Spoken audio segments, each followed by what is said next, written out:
When bitching and whining fucking wins the day. Ugh, you hate to see it. But Neil Young, this fucking withered old sack of shit, the fucking old town drunk who looks like he got put into the microwave and he's melting. He gets his own exclusive radio station on a company that's going headfirst into bankruptcy. They're reviving. I'm just going to try to capitalize on the fact that Spotify, for a moment there, looked like they were going to do the right thing, but couldn't be caught doing anything out of lockstep with big tech for long enough. But more on that in a moment. SiriusXM has announced its intention to restore a formerly defunct radio station. Why? Because nobody was listening to it, kind of like SiriusXM, dedicated exclusively to the music of Neil Young. Oh god, that if you listen to for longer than 30 minutes you want to kill yourself, because it's all just droning, generic, the late 60s, early 70s rock and roll, fucking soulful blues or whatever else the fuck you want to talk about.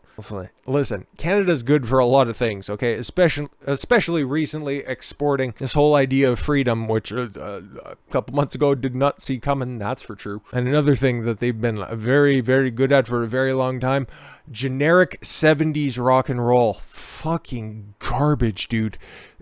When you have to listen to FM, AM radio like that in Canada, there's a specific amount of Canadian content that needs to be played all the time. And when I was forced to listen to the radio back when my parents would drive around, before I got my own license and I didn't have to partake in that nonsense, you listen to the radio and then you always got special super hits of Bachman Turner Overdrive, The Guess Who, Nickelback, Default, Theory of a Dead Man, Rush, all of that shit that makes me wanna take a spin kick from Joe Rogan. But Neil Young's gonna get an exclusive radio station for a minute because, I don't know, reasons. Like a phoenix from the ashes, Neil Young Radio has been resuscitated by SiriusXM after a limited time debut last month. Oh, okay, cool. The channel features well-known hits by the Canadian musician, as well as heretofore unheard rarities and interviews with the 76-year-old folk rock star. Star should be in big scare quotes.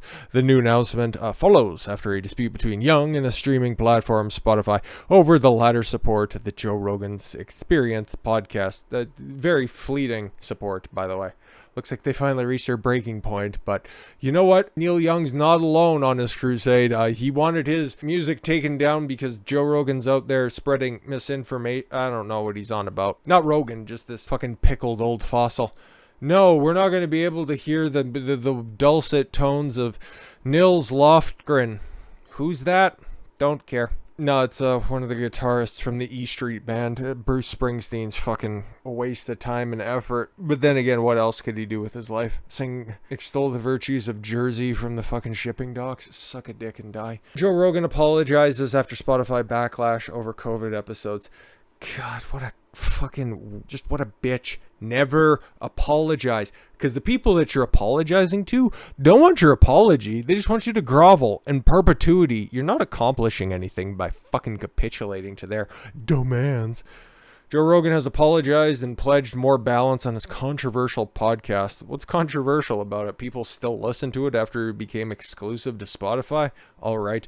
After a rush of rock legends, like a member of the E Street Band, Neil Young, Joni Mitchell, again, legends. Is that like a title that you get now for collecting your AARP card? Okay. Qualifying for Social Security. If I pissed you off, I'm sorry. Don't say sorry. Don't apologize. What are you doing, Joe? As he said in his nearly 10-minute video on Instagram late Sunday. I'm not trying to promote misinformation. You didn't. Don't apologize for something you didn't do. Fucking Christ. I'm not trying to be controversial. No, you talk about things, okay? Why are you trying to apologize for the feelings of other people? The feelings of other bad faith actors that are out there. He insisted on his record-breaking podcast, it feels like some out-of-control juggernaut that I barely have control of. He said that a lot about a lot of things, so that could be a quote from any point in time. I've never tried to do anything with this podcast other than just talk to people and have interesting conversation, he said on his show, which just started off as fucking around with my friends. Again, that could be just a snippet from anywhere out there, so I don't know if that's specifically from the 10-minute long video, because I don't really care to listen to it. But podcaster addressed the protest over his work that started with Rogan and the Free World singer, Neil Young, and other meandering overlong dog shit from Young quitting Spotify, followed by Joni Mitchell. Quick, name me 3 Joni Mitchell songs. Ha, joke's on you, nobody can. And Nils Lofgren. Again, rock royalty, rock legends. Sure. I'm very sorry that they feel that way. That's the only type of sorry I want. I'm sorry you feel that way. Sucks to suck. I most certainly didn't want that. I'm a Neil Young fan. Ugh, I feel bad that I ever supported you. I've always been a Neil... Don't... Shh. Enough said, the better. Less. That's fine. And definitely no hard feelings towards Joni Mitchell. I love her too. Yeah? Like I said, the same challenge goes out to you for Joni Mitchell, Joe. He said praising Chuck E's In Love, realizing later that it was actually by Ricky Lee Jones, whose name he misspelled in this caption. Again, all of these very important people that are out there just trying to leverage their celebrity on Spotify. Rogan addressed the announcement hours earlier by Spotify CEO Daniel Ek, which, we might as well go to right now. Spotify adding COVID-19 content advisories to podcast episodes to combat misinformation. You capitulate to the mob, they're never going to want to stop getting you to say sorry. They're going to start leading you around on a leash. Anything that you do from here on out, they know that they just need to apply this much pressure to get Spotify to buckle. Okay? If you would have just stayed strong, if you would have told everybody to go fuck off, I've got the most popular show in the entire fucking world. My ass makes money. Those people live with 18 cats. Fuck them. Unless you have stocks and friskies or trying to run a catnip grow up. Before we get into this, like, literally, they're just going to want you to apologize about everything, and these fucking weirdos won't stop. They're never going to stop.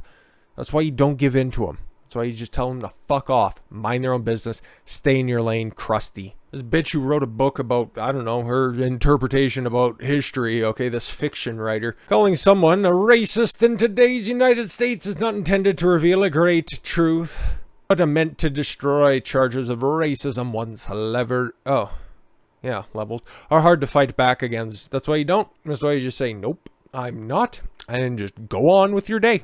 Because all of these nonsensical people, they thrive on emotion. If you don't feed into it, they don't have anything to go on, okay? And they'll eventually just sputter, and then they'll just try to find another target. A little free tidbit of advice for you.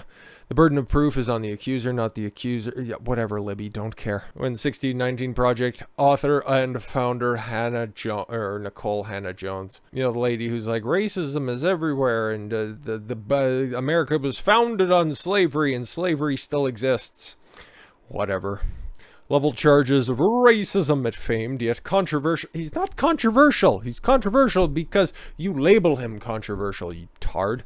Rogan, complete with a clip of him saying the N-word. Oh my god, him saying a joke. Oh no, however will we survive? No. The goal was to do what no pundit, media outlet, or boomer artist has yet to be able to do, deplatform him and paint him as a racist. Anyone who listens to him. Nikole Hannah-Jones took issue with a tweet from her colleague, New York Times writer Matthew Rosenberg, posted a tweet saying Joe Rogan is what he is. We in the media might want to spend more time thinking about why so many people trust him instead of us. Huh. Wow. How about that? A moment of introspection from the mainstream media? The New York Times, no less? Of course, that's offset by, with respect, I don't get this. We need to understand why millions of Americans don't mind open racism. Can you point to any of it, or are you just leveling baseless accusations? Oh, it's probably the latter. Something you should attach a rope to one end of, and you can fill in the blanks on the rest. You seem to be so good at that. It's not a mystery. Been reporting on it for years and making shit up in order to prove my claims. So what do we do with that? I don't know. Go back to Africa? What's Spotify doing? Spotify will be adding content advisories to podcast episodes in an effort to combat misinformation. Sorry, different type of the fucking made up words about COVID. The company's chief executive officer Daniel Ek has announced in a blog post published on January 30th, the Swedish audio streaming service said it is working to add a content advisory to any podcast episode that includes a discussion about COVID-19. Even if you have the motherfucker who invented the technology used in the vaccines. No, it's going to be disinformation, combat misinformation, consult the experts. He fucking made the shit. It would be like doing a podcast on home renovations, you talking to the guy who renovated your home and then it being slapped with an advisory saying, oh, you should consult with architecture experts. This fucking world is so soft. Planned advisory comes shortly after Spotify removed Neil Young's music, so gave in, but then just realized that, oh no, we just can't start losing such titans of the industry like Joni Mitchell. Nothing against her, I just don't know anything that she does, and it's just hilarious to say that she's important. After giving the company an ultimatum between getting rid of Rogan, the host, who hosts Spotify's top-rated podcast, I think the world-rated podcast, or top-rated podcast, by the way, or him, Spotify announced on January 27th that it would remove Young's songs from the service in a Sunday blog post. And then again, what about those 270 doctors that signed that open letter to Spotify? Looks like they got exactly what they want on this one. This is all we wanted. And then next it'll be, your policy, Rogan's out there talking about misinformation. He's not bringing enough of us left-wing idiots. He's not bringing enough on there, so it's just an open door for content moderation, huh? For all that censorship that you were trying to escape, Joe. That's what you get for fucking apologizing, you brainlet. Yeah, let's wrap this up. Spotify said that when implemented, its new advisory would direct listeners to the COVID hub. Yeah, to the same fucking big tech mainstream media fact checkers that are out there that, get paid handsomely, that are the same think tank of the same 7 people that are out there just all saying that vaccines are safe and effective. Stop the spread. Wear your mask. 15 days to flatten the curve. Whatever. Or they can find data-driven facts. Somebody's data. Can we see any of it? Oh, not if it's going to the CDC. Not at least in your lifetime. But in the next 75 years, maybe your kids will read about it. Just like the Spanish flu. It's just like that. You don't learn about pandemics until they're totally over. So stop questioning us. We know better than you. And up-to-date information. Sure.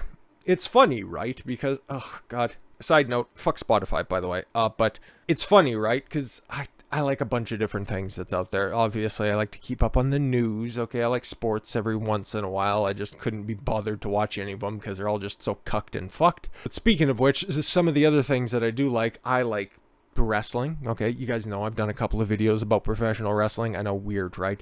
And then I like video games as well. And, it sucks because those are 2 huge entertainment properties that are completely taken over by nut jobs, crazy motherfuckers that are out there. Okay, so yeah, if you like to partake in any one of those entertainment mediums, you're gonna end up brushing shoulders with some complete and total ideologues that are out there. Okay, and yeah, there's one funny wrestling show that I listen to occasionally, okay? And then this one just every once in a while they just go in on a big fucking left-wing rant and I just want to put a gun in my fucking temple on whatever.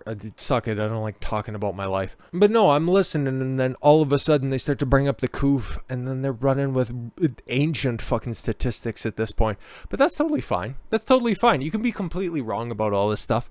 You can recite old pieces of information like how it's transferred, okay, how it's transmitted, how long it stays on a substance, how long it stays in the air, okay, how long it takes you to fully recover, how long it takes you to test negative. Okay, if they want to tell you that it's going to be carrying around you're going to be living with it for the rest of your fucking life, go for it. It's fine to be wrong. It's fine to spread disinformation and misinformation if you double down on how bad it is. But if you want to talk about real life, if you want to talk about up-to-date, if you want to talk about, data-driven facts from sources that have done the studies, who have actually run the numbers, instead of just saying, we have sources and we have studies, but we aren't going to let you see them. If you do that stuff, if you engage in the scientific process, you get struck down. Trust me, I have several strikes on the channel to prove as much. But you can only err, or is it even really making a mistake? You can only really, go down one path because they just want you to be scared. They just want to control the information. That's the side that they're on. The world would be a hell of a lot different if Trump ended up winning in 2020, okay? Going back to that, okay, because you guys remember, all of that stuff was, I'm not taking a vaccine if Trump says I should take it. All of these people would be like they were last time, okay? They'd all be Jenny McCarthy's out here just saying my autism and whatever other fucking goofy shit that they're talking about. Like I've always said, want to go get the jab? Go fucking get 9 of them. I don't give a shit. Here's mine. You go take it too. Do whatever the fuck you think you should be doing, okay? Because I'm also about your own personal choice. I'm not going to force you to do anything. You should be doing your own research as well, which is more than these big tech companies want you to do. And this one right here, yeah, obviously, this was one of the last outlets that really weren't putting the little Dr. Fauci approved sticker on everything, but fall in line if given enough time, I guess. Let's shift gears a little bit and talk about some good stuff that's happening from some actresses in Hollywood. I know I'm going to be talking good about women and people in Hollywood. What fucking world is this? Well, with that said, thank you all very much for the gift of your time. I've been Don Consuelo. I want you to follow your gut and get after it. Take care, everyone.